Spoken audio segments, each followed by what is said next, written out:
Alexandre Benalla, une des clés de l'affaire dévoilée affaire Benalla. On sait dans quelles circonstances Alexandre Benalla se trouvait place de la Contrescarpe, le 1er mai dernier. C'est Laurent Simonin qui lui en avait donné l'autorisation, sans en avertir sa hiérarchie.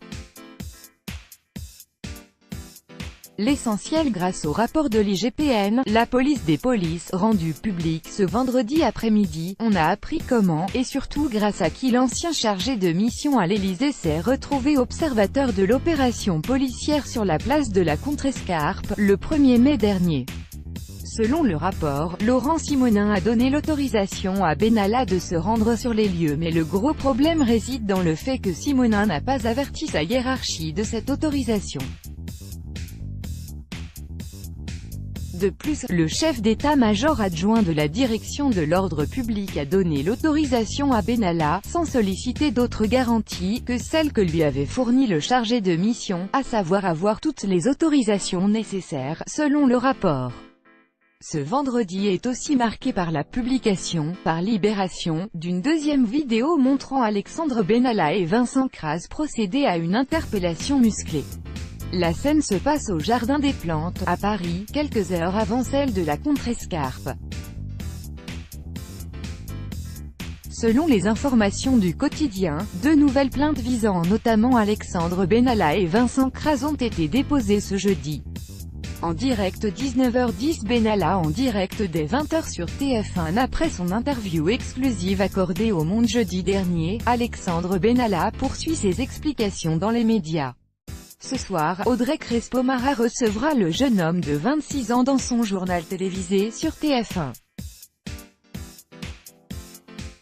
Il s'agit de sa première interview télévisée.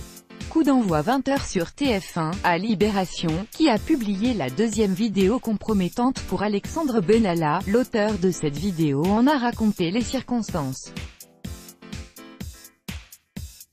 Alors qu'elle s'éloigne, avec son groupe d'amis, de la manifestation du 1er mai, par la Jardin des Plantes, elle tombe nez à nez avec Benalla, accompagné de Vincent Crase et du major Mizerski. À ce moment-là, j'ai le téléphone dans la main au niveau de mon torse, raconte Noémie, qui fait face à un Vincent Crase assez virulent, se souvient-elle. Romain, qui l'accompagne, raconte, je vois que Noémie est ceinturée d'une façon très violente. Je ne sais pas quoi faire, je vais vers eux, je pose mes bras sur la personne qui ceinture Noémie et quelqu'un derrière moi me fait une balayette et me menotte. Il ne se souvient plus de qui. Noémie, qui subit à son tour des violences, n'est également pas en mesure d'identifier qui de Crase, Benalla ou Mizerski en est l'auteur. L'un des trois s'énerve et la contraint à couper sa caméra. Donne-moi ton téléphone, sinon on t'embarque, l'aurait-on menacé, selon son récit. Le téléphone tombe dans les mains de l'un des trois hommes, qui supprime des vidéos que Noémie réussira à retrouver. Le collaborateur de l'Élysée a brisé le silence dans une interview publiée par Le Monde ce jeudi. Le Parisien explique que l'entretien a eu lieu chez Marc Francelet, 71 ans, un journaliste lobbyiste qui côtoie depuis près d'un demi-siècle voyous, artistes, politiques et journalistes. Le Monde le qualifie pour sa part d'ancien journaliste reconverti dans les affaires qui se présente aujourd'hui comme communicant, alors que l'on a appris aujourd'hui que des militants LREM avaient publié sur Twitter les images de vidéosurveillance des violences commises par Alexandre Benalla. Le parquet de Paris semble s'intéresser au sujet. En effet, selon LCI, la saisine du juge d'instruction a été étendue aux faits de recel de détournement d'images issues d'un système de vidéoprotection, et recel de violation du secret professionnel. Emmanuel Macron avait déclaré que l'affaire Benalla n'intéressait pas les Français. Il semblerait pourtant que si l'on regarde les audiences de Public Sénat, qui diffusaient les audiences des différentes personnalités impliquées dans l'affaire, au site Arrêt sur Image, Public Sénat a confié avoir constaté un triplement de ses audiences pendant ses auditions. Alors qu'il est officiellement mis à pied, Le Point révèle que ce vendredi, Alexandre Benalla était encore au service de l'Élysée. Et pour cause, il serait allé chercher une voiture banalisée du palais présidentiel mis en fourrière il y a une semaine pour cause de stationnement gênant. L'Élysée a confirmé cette information mais précise que cette tâche a été réalisée de sa propre initiative, et qu'aucunement la présidence ne l'avait mandaté pour cela. Pourtant, un officier de la gendarmerie élyséenne accompagnait Benalla ce vendredi après-midi, selon le rapport de l'IGPN publié ce vendredi. Si Alexandre Benalla était bien sur la place de la Contrescarpe en tant qu'observateur, il bénéficiait d'une autorité tacite sur les policiers présents ce jour-là. Le rapport indique en effet que le major Mizerski, qui supervise l'opération, ne demande pas d'explication, compte tenu du statut de M. Benalla, représentant affiché, et reconnu comme tel par sa hiérarchie, de la présidence de la République. Le journaliste du Monde Gérard Davet, qui a réalisé l'interview d'Alexandre Benalla est revenu, sur BFM TV, sur ses impressions après l'entretien. C'est un jeune homme de 26 ans qui est bluffant de maturité et de tranquillité, explique-t-il. Il nous montre les SMS pour prouver que ce qu'il dit tient la route. C'est quelqu'un qui est extrêmement argumenté et vertébré, analyse-t-il. Voilà qui pourrait mettre à mal sa version des faits. Alors qu'il n'avait fait état que d'une opération d'observation place de la Contrescarpe ce 1er mai, Alexandre Benalla est de nouveau l'objet d'une vidéo, publiée par Libération, dans laquelle on peut le voir accompagné de Vincent Kras, autre collaborateur de l'Élysée, et de Philippe Mizerski, chargé d'encadrer les deux hommes. Sur cette vidéo, qui date également du 1er mai mais quelques heures avant la Contrescarpe, les trois hommes sont filmés par des manifestants au Jardin des Plantes. Les gens essayaient de partir par tous les moyens. Il y avait beaucoup de gaz lacrymogène, on voulait traverser le parc pour partir à l'opposé de la manifestation, raconte l'un d'eux à Libération. La vidéo montre leur rencontre avec Benalla, Kras et Mizerski, qui, mécontents de se voir filmer, procèdent à une interpellation que l'on suggère violente. À entendre les cris des manifestants, 17h une affaire Benalla, le rapport de l'IGPN dévoilé. Le rapport de la police des polices, commandé par le ministère de l'Intérieur, est tombé ce vendredi après-midi. Dans ce texte chargé de mettre la lumière sur les circonstances de la présence d'Alexandre Benalla place de la Contrescarpe le 1er mai dernier, Laurent Simonin est particulièrement mis en cause. Le chef d'état-major adjoint de la direction de l'ordre public a en effet donné l'autorisation à Benalla d'assister à l'opération de police sans en avertir sa hiérarchie. Il ne se serait pas enquis des autorisations préalables dont disposait, ou non, l'ancien chargé de mission à l'Élysée pour obtenir le statut d'observateur. L'Élysée a-t-il instrumentalisé les bandes de vidéosurveillance de la place de la Contrescarpe, le 1er mai dernier lorsqu'Alexandre Benalla a frappé deux manifestants? À cette question épineuse, il semble de plus en plus probable de pouvoir répondre « oui », notamment grâce à une information révélée par Mediapart. Le site d'investigation a ressorti des tweets de militants LaREM, datant du lendemain des faits, qui diffusent les images qu'il est interdit de publier, puisque propriété absolue de la police.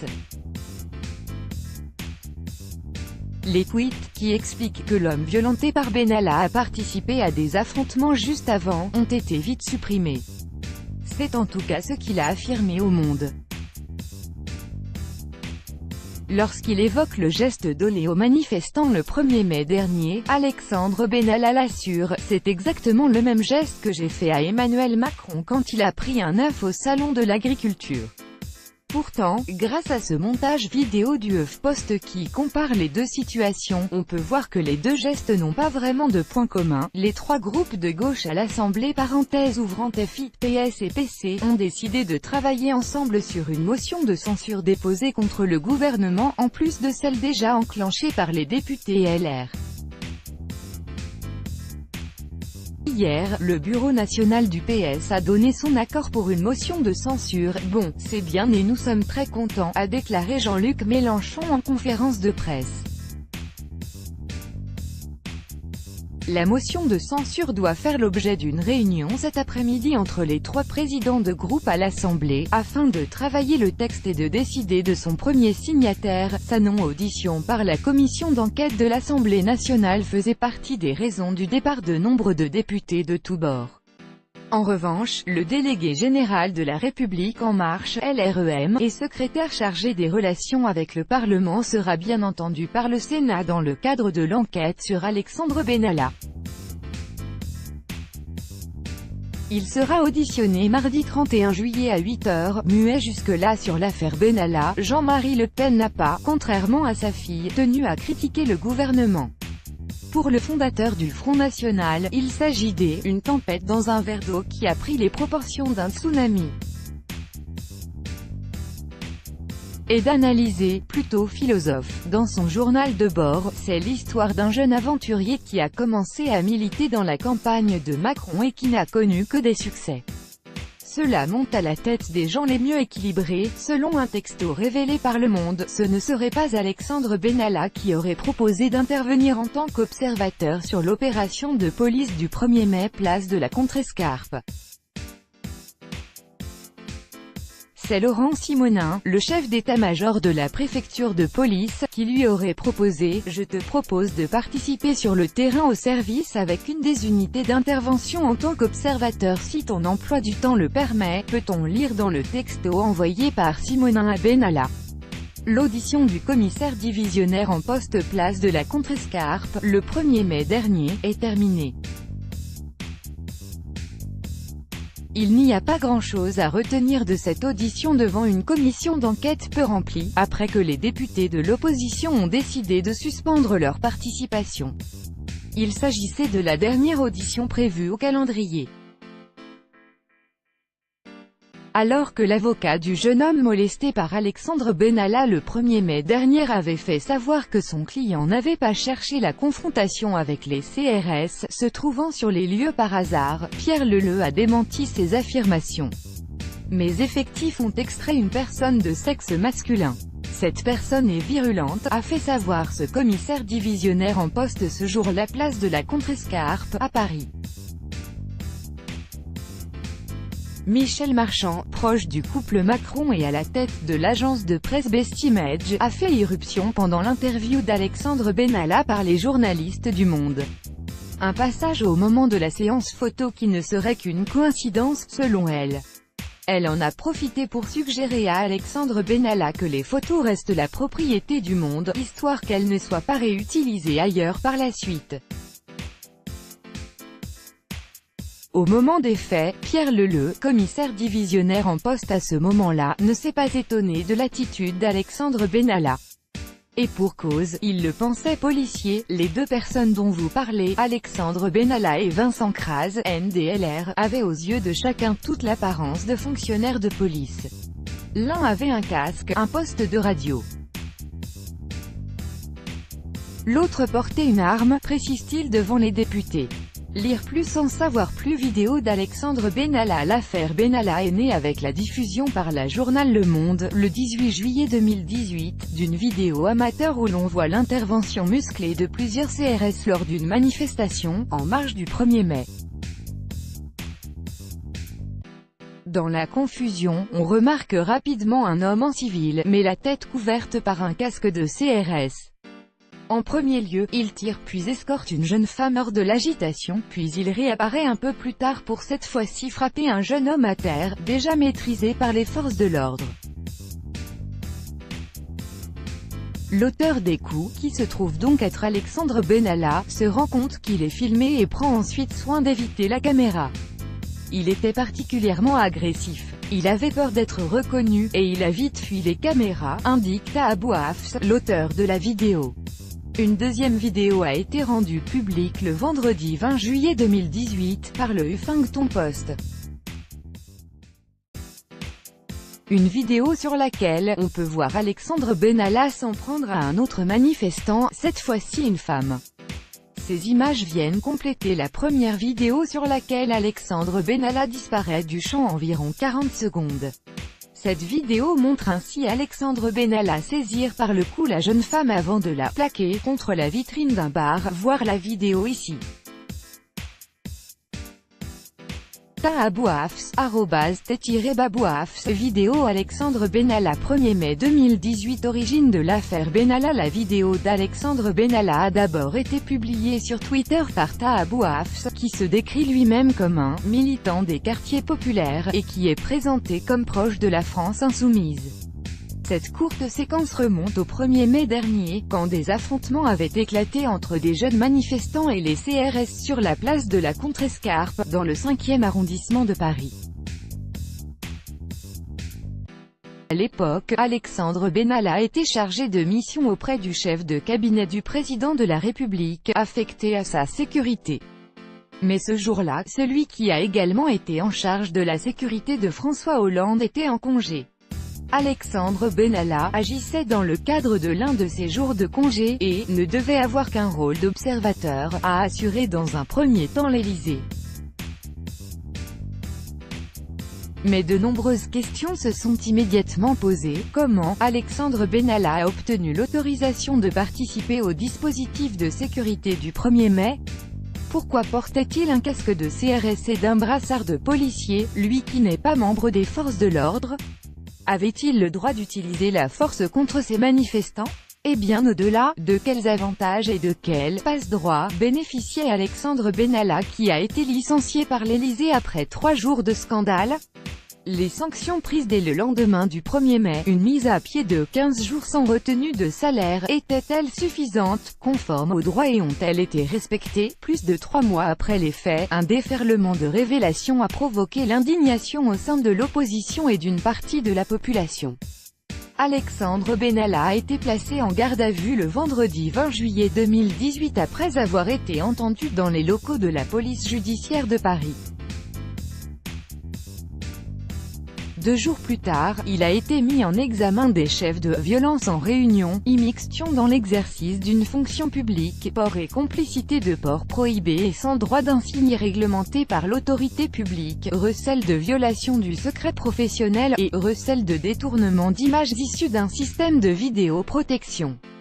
Vincent Kras, salarié de La République En Marche qui se trouvait le 1er mai à ses côtés, ainsi que 3 fonctionnaires de la préfecture de police de Paris, suspectés d'avoir transmis à Alexandre Benalla une vidéo captée par des caméras de vidéosurveillance le jour des faits sont aussi en examen. Par ailleurs, 2 commissions d'enquête ont été ouvertes à l'Assemblée nationale et au Sénat pour entendre les responsables politiques et policiers dans cette affaire. Qui est Alexandre Benalla? Qui est Alexandre Benalla? Alexandre Benalla est né à Évreux en 1991, où il a grandi. Issu d'une famille d'origine marocaine et proche du PS, il entre au MJS en 2010 et commence à assurer la sécurité de personnalités locales. Une formation accélérée lui permettra, comme des milliers de civils, d'entrer dans la réserve opérationnelle de la gendarmerie. Avant d'atterrir au poste de chargé de la sécurité d'Emmanuel Macron, lorsque ce dernier était encore candidat à la présidentielle, Alexandre Benalla a fait ses armes auprès de personnalités majeures du PS. Il avait assuré la sécurité d'acteurs connus, je crois. Il souhaitait découvrir une autre facette du métier, raconte à LCI Éric Plumet, l'ancien directeur de la sécurité du PS, qui a formé Alexandre Benalla, alors âgé d'à peine 20 ans. Ce dernier assure la sécurité de Martine Aubry pendant la primaire socialiste qui a précédé la campagne présidentielle de 2012. Une fois la primaire terminée, il s'est mis au service du gagnant, François Hollande, qu'il ne suivra pas à l'Élysée. Entre-temps, Alexandre Benalla fut brièvement le chauffeur d'Arnaud Montebourg avant de se voir renvoyé par le représentant du « Made in France » pour faute professionnelle. Il avait provoqué un accident de voiture en ma présence et voulait prendre la fuite, a fait savoir M. Montebourg auprès du Monde. En retrait pendant quelques années, lors desquelles il tentera de monter son entreprise au Maroc, Alexandre Benalla intègre finalement l'équipe de sécurité du candidat Macron et le suivra durant tous ses meetings pour ensuite devenir chargé de mission auprès du chef de cabinet du président de la République, affecté à sa sécurité. Selon son supérieur Patrick Stroda, chef de cabinet d'Emmanuel Macron à l'Élysée, Alexandre Benalla était en charge de veiller à la coordination de tous les services qui concourent au déplacement du chef de l'État. Il n'était pas le directeur des services de sécurité, et n'était pas le responsable des services dont il était chargé d'assurer la coordination, a précisé ce responsable devant la commission d'enquête de l'Assemblée. Des missions qui justifiaient selon lui un certain nombre de moyens, mais aussi que M. Benalla observe la gestion d'une journée, comme celle du 1er mai par les forces de l'ordre. Alexandre Benalla et Macron. Dans l'ensemble des articles consacrés à Alexandre Benalla, ce dernier est décrit comme un personnage proche de l'entourage professionnel d'Emmanuel Macron. C'est en 2016 que leur collaboration commence, après une semaine de formation de l'Institut des hautes études de la sécurité et de la justice (IHESJ), à l'école des officiers de la gendarmerie de Melun, suivi par Alexandre Benalla. Alexandre est proche d'Emmanuel Macron, il a rejoint son parti dès le début, je sais qu'il a la confiance pleine et entière du président de la République, confie Eric Palmer, l'ancien responsable de la sécurité du Parti socialiste, qui a formé Alexandre Benalla. En tant que chargé de la sécurité d'Emmanuel Macron pendant la dernière campagne présidentielle, Alexandre Benalla suivait le candidat lors de nombreux déplacements et se chargeait de la préparation de la majorité de ses sorties publiques et de ses meetings. Il s'est aussi fait remarquer pour ses procédés plutôt musclés.